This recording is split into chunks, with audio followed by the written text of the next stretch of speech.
1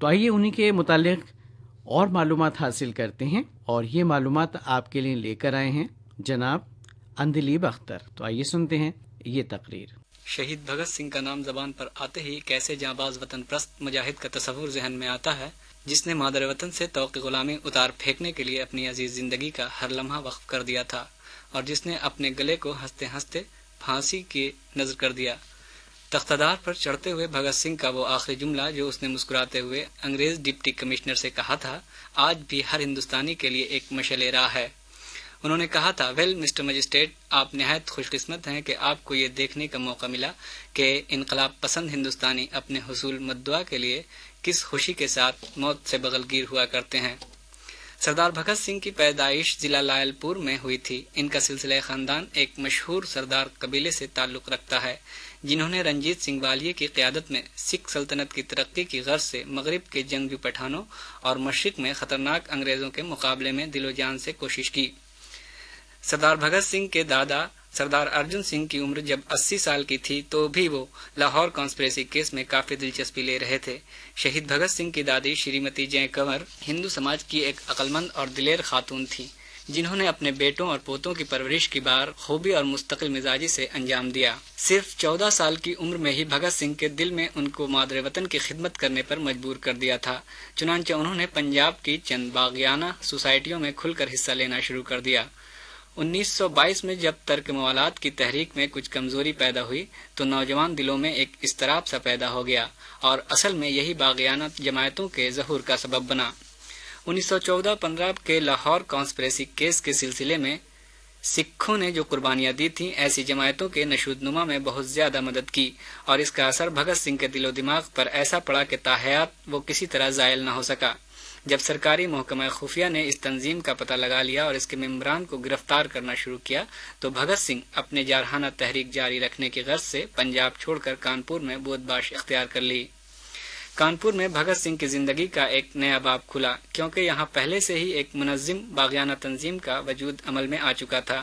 اس تنظیم کی بنیاد وطن پرست نوجوان سچندر پال، جوگیش چندر چٹرجی اور رام پرساد بسمل نے ڈالی تھی، اور اس جماعت کا نام ہندوستانی ریپبلکن ایسوسی ایشن تھا۔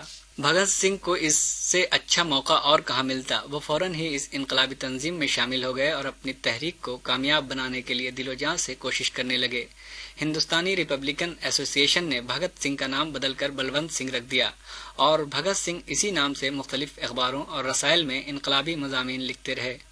1926 کا مشہور کاکوری ٹرین ڈکیتی، جس میں ہندوستانی ریپبلکن آرمی کے نوجوانوں نے ایک چلتی ہوئی ٹرین جس میں سرکاری خزانہ جا رہا تھا بامقام کاکوری روک کر اس میں سرکاری خزانہ اتار لیا۔ اس واقعے کے بعد پورے انگریزی مشنری میں ایک ہلچل سی مچ گئی۔ پولیس کے عملہ اور محکمہ خفیہ کافی جدوجہد کے بعد بھگت سنگھ کی خفیہ تنظیم کا پتہ چل گیا۔ بھگت سنگھ خود کو بچتے بچاتے ہوئے لاہور چلے گئے، لیکن مقدمہ کاکوری کانسپریسی کے فیصلے کے مطابق بھگت سنگھ کے 4 ساتھیوں کو سزائے موت اور دیگر بہت سے ممبران کو سخت سزائیں دی گئی۔ اس حادثے نے بھگت سنگھ کے دل میں ایک آگ سی لگا دی، ان کو اور بھی جوشیلا اور نڈر بنا دیا۔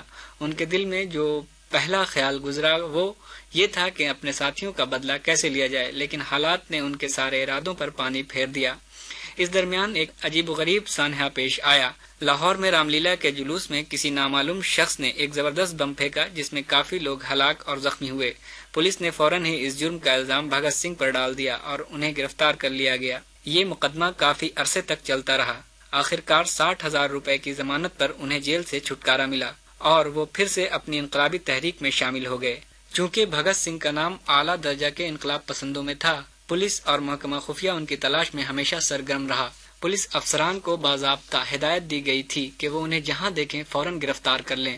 اس کے علاوہ اس کام کو انجام دینے کے لیے کچھ خاص پولیس دستے بھی مقرر کیے گئے تھے۔ باوجود ان سب بندشوں کے بھگت سنگھ ادھر ادھر آتے جاتے رہے اور مادر وطن کو آزاد کرنے کے لیے دن رات اپنی جدوجہد جاری رکھی۔ اس دوران ان کو طرح طرح کی مشکلوں اور مشقتوں کا سامنا کرنا پڑا، لیکن کبھی بھی ان کے چہرے پر نا امیدی یا اداسی کے آثار دکھائی نہ دیے۔ بھگت سنگھ کے انقلابی تنظیم کے ذریعہ ایک بدماش انگریز افسر سانڈرس کے قتل کیے جانے پر ان کی جماعت نے ایک نئی روح پھونک دی۔ اس جماعت کا وقار عام لوگوں میں خصوصاً نوجوان دلوں میں قائم ہو گیا اور طلبہ میں تو ایک سنسنی سی پھیل گئی جس کے فوری اثر نے اس پارٹی کو تیزی سے کامیابی کی طرف بڑھایا۔ چونکہ بھگت سنگھ عام جنتا کے دکھ درد سے کافی متاثر تھے، اس لیے وہ انقلابی ہونے کے ساتھ ساتھ سوشلزم کی طرف بھی راغب ہوئے، اور یہی وجہ تھی کہ انہوں نے اپنی تنظیم کا نام بدل کر دی ہندوستان سوشلسٹ ریپبلکن ایسوسی ایشن رکھ لیا تھا۔ 8 اپریل 1929 کو دارالسلطنت دلی میں ایک سنسنی خیز اور تاریخی واقعہ پیش آیا جو ہمیشہ ہمیشہ آزادی کے دیوانوں کی یاد دلاتا رہے گا۔ اسی دن ہندوستانی سوشلسٹ ریپبلکن ایسوسی ایشن کے 2 جانباز سپاہی نے اسمبلی کے اجلاس میں بغیر روک ٹوک کے داخل ہوئے اور زبردست بم اس اطراف پھینکے جدھر سرکاری افسران بیٹھے ہوئے تھے۔ بم شدید دھماکے کے ساتھ پھٹا اور اسمبلی کے چاروں طرف دھواں ہی دھواں چھا گیا۔ دھماکے کی آواز سے اسمبلی ممبران میں ایک خوف سا طاری ہو گیا اور وہ خوفزدہ ہو کر ادھر ادھر بھاگنے لگے۔ وزٹر گیلری میں بھی سناٹا چھا گیا۔ عام راستہ اور لیڈیز گیلری کے درمیان 2 نوجوان دکھائی دیے جو بڑے ہی اطمینان سے مگر دل میں آزادی کی تمنا اور سرفروشی کی خواہش لیے ہوئے محو گفتگو تھے۔ یہ جانباز ہستیاں کوئی اور نہیں بلکہ بھگت سنگھ اور بی کے دت کی تھیں۔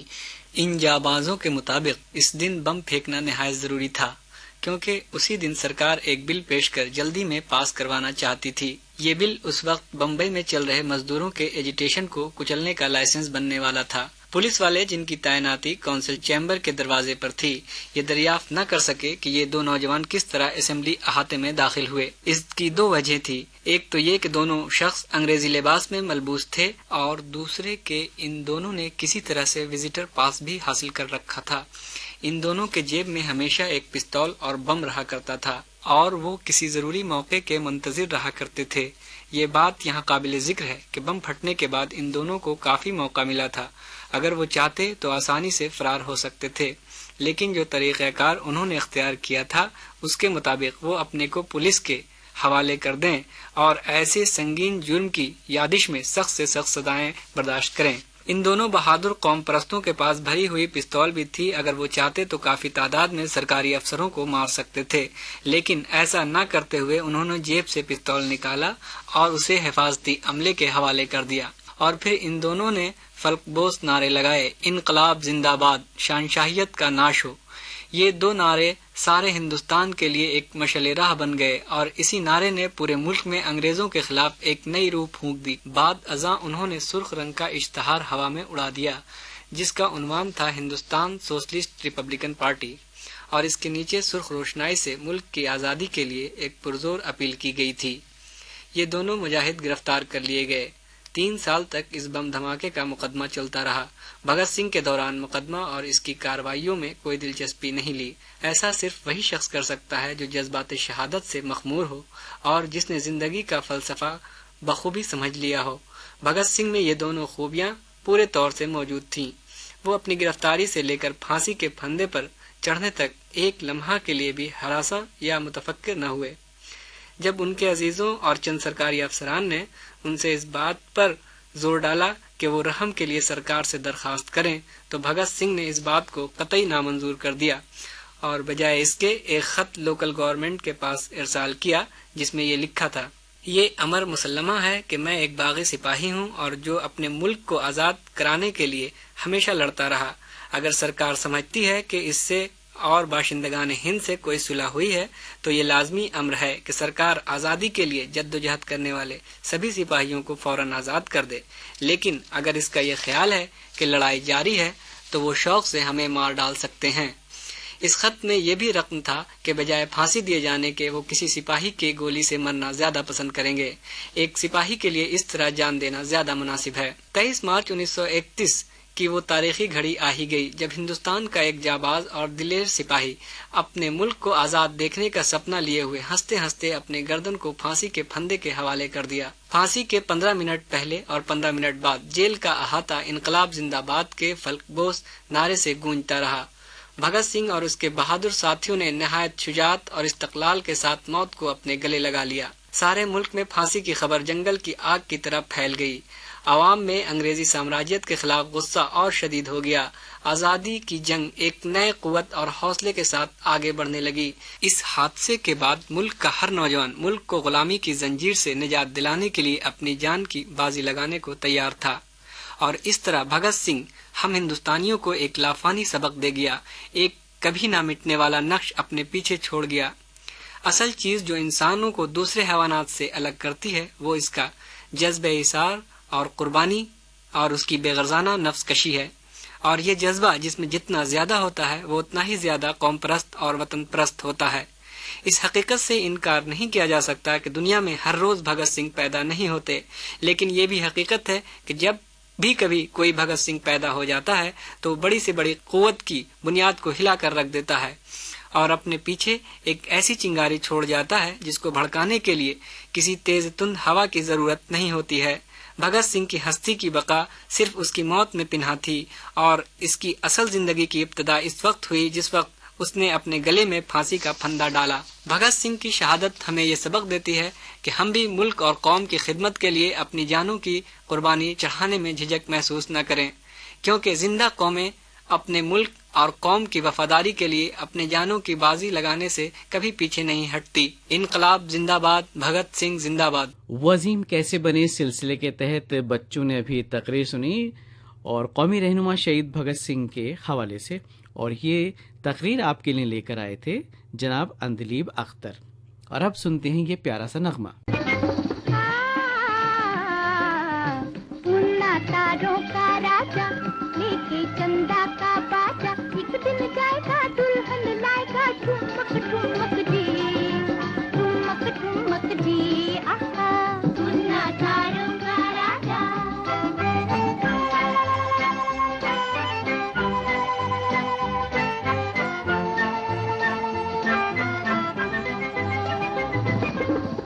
گھوڑے پہ بیٹھ کے سج کے بارات میں ہاتھی بھی جھومتا جائے گا ساتھ میں۔ گھوڑے پہ بیٹھ کے سج کے بارات میں ہاتھی بھی جھومتا جائے گا ساتھ میں۔ ناچے گی گڑیا چم چم چم چم، گائے گا گڈا چم چم چم، منا تاروں کا راجا لے کے چندا کا باجا، ایک دن جائے گا دلہن لائے گا ٹھمک ٹھمک دی، ٹھمک ٹھمک دی، آہا منا تاروں کا راجا۔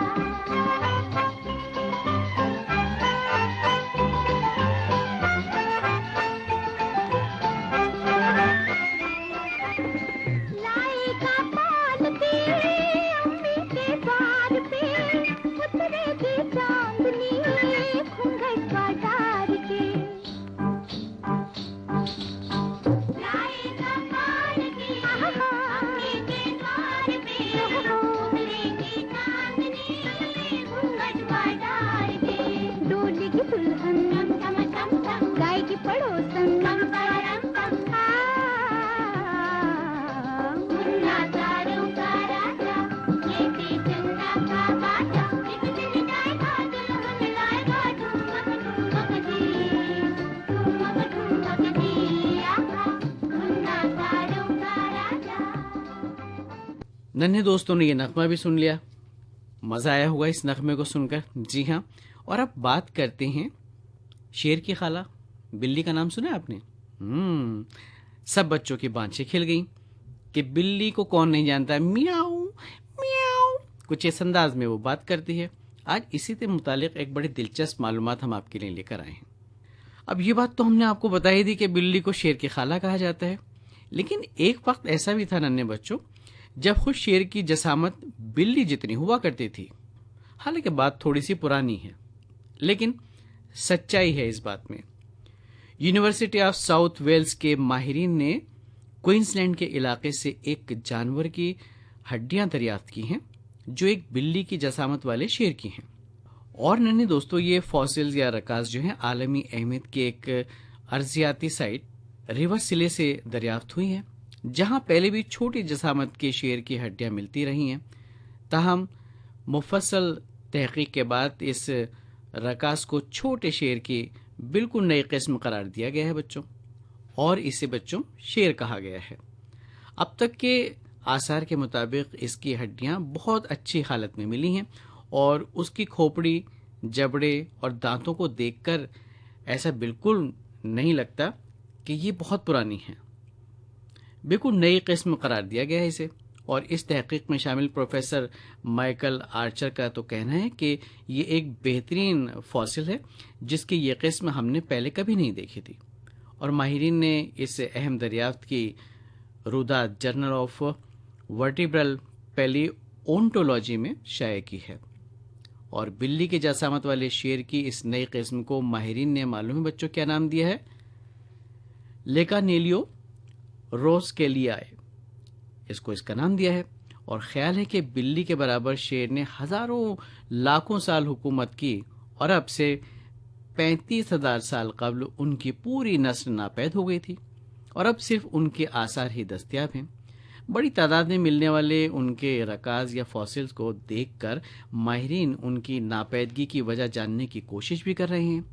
بعض افراد کا خیال ہے غذا کی کمی سے یہ حالات پیدا ہوئی کہ وہ ہلاک ہو گئے اور صفحہ ہستی سے مٹ گئے، جبکہ کچھ ماہرین موسمیاتی تبدیلیوں کو اس کی وجہ قرار دیتے ہیں۔ تاہم اس کے جبڑوں کے اطراف مضبوط تھے اور موجود بھی تھے، جن کی بدولت اس میں چبانے کی قوت بہت زیادہ تھی، اور یہ شیر ہڈی توڑنے کی صلاحیت بھی رکھتا تھا۔ یہ تحقیقات میں ساری باتیں معلوم ہوئی ہیں۔ تو یہ تو تھی شیر کی خلا بلی، جی ہاں، اسی کے متعلق معلومات تھی جو ہم نے آپ تک پہنچائی، اور اب پہنچاتے ہیں ایک خوبصورت سا نغمہ۔ ننھی سی گڑیا آفت کی پڑیا، ننھی سی گڑیا آفت کی پڑیا، سوئے رہی نندیا میں کھوئے رہی رے، ننھی سی گڑیا آفت کی پڑیا، سوئے رہی نندیا میں کھوئے رہی رے، ننھی سی گڑیا۔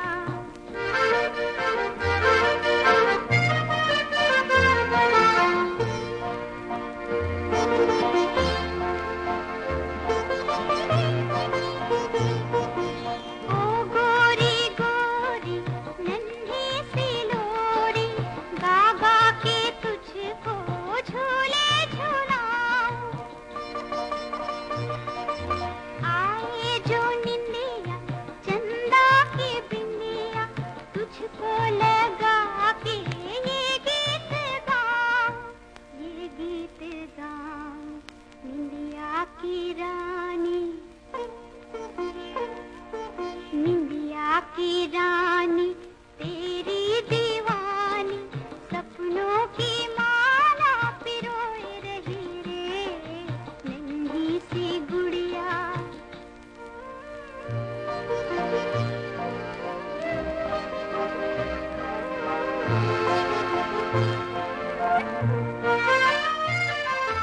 ٹھنڈی ہوا گلنا بچاؤ، ننھی کے کمرے میں دھیرے سے آؤ،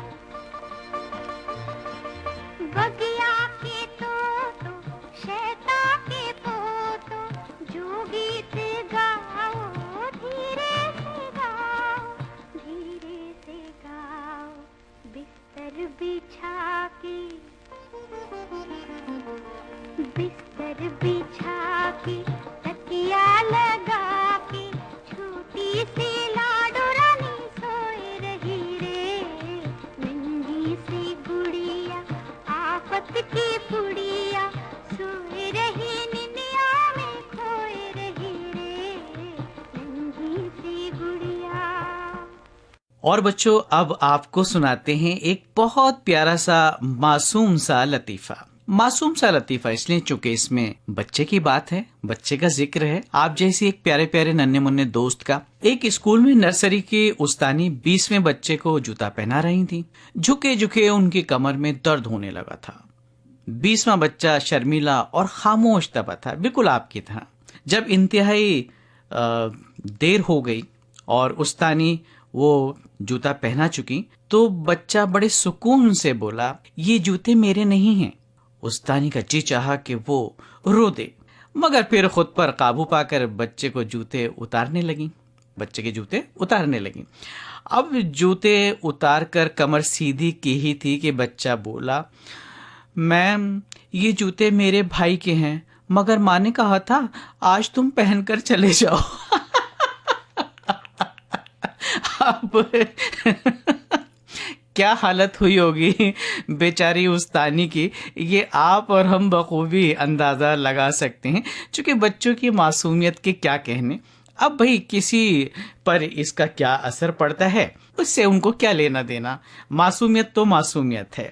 چلیے آج تو آپ لطیفہ بھی ہو گیا، نغمے بھی ہم نے آپ کو سنوائے، معلومات بھی آپ تک پہنچائی، اور اب آپ سے رخصت لینے کا وقت ہے.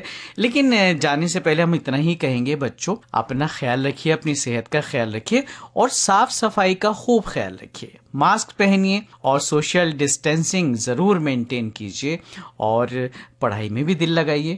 جانے سے پہلے سنواتے ہیں آپ کو یہ پیارا سا نغمہ، اور اسی نغمے کے ساتھ اپنے نعیم بھیا کو آج کا پروگرام ختم کرنے کی دیجیے اجازت. آئندہ کسی پروگرام میں آپ سے پھر ہوگی ملاقات. خوش رہیے، آباد رہیے، خدا حافظ.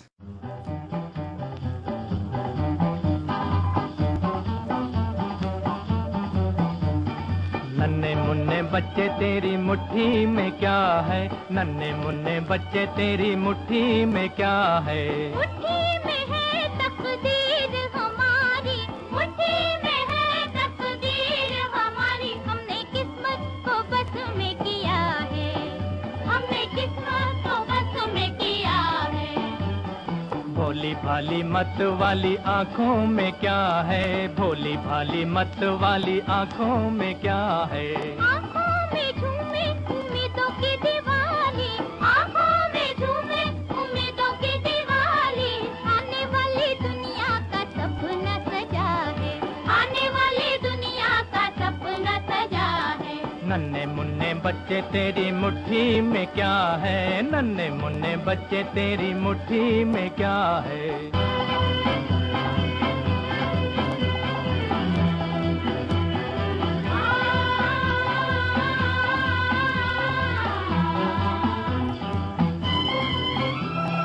بھیک میں جو موتی ملے لوگے یا نہ لوگے، زندگی کے آنسوؤں کا بولو کیا کرو گے. بھیک میں جو موتی ملے لوگے یا نہ لوگے، زندگی کے آنسوؤں کا بولو کیا کرو گے. بھیک میں جو موتی ملے تو بھی ہم نہ لیں گے، بھیک میں جو موتی ملے تو بھی ہم نہ لیں گے. زندگی کے آنسوؤں کی مالا پہنیں گے، زندگی کے آنسوؤں کی مالا پہنیں گے. مشکلوں سے لڑتے پھرتے جینے میں مزہ ہے، مشکلوں سے لڑتے پھرتے جینے میں مزہ ہے. ننے منے بچے تیری مٹھی میں کیا ہے، ننے منے بچے تیری مٹھی میں کیا ہے.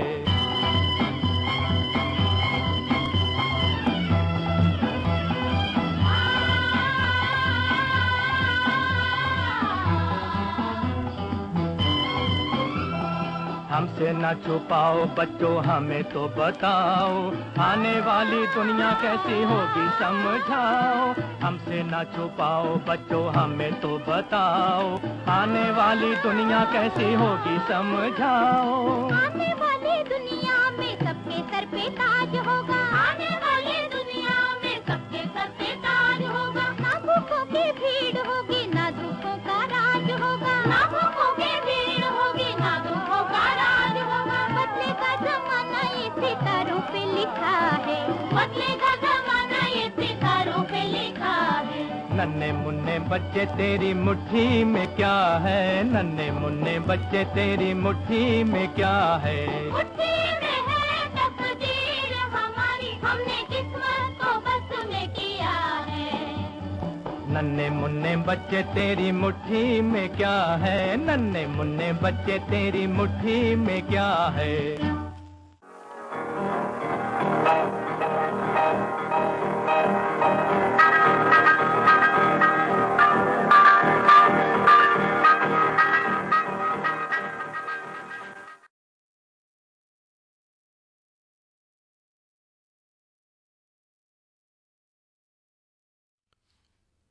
سامعین ابھی آپ سن رہے تھے بچوں کے لیے پروگرام آؤ بچوں. آل انڈیا ریڈیو کی یہ اردو سروس ہے. آپ اردو سروس کی نشریات ہماری mobile app news on AIR پر سماعت کر رہے ہیں.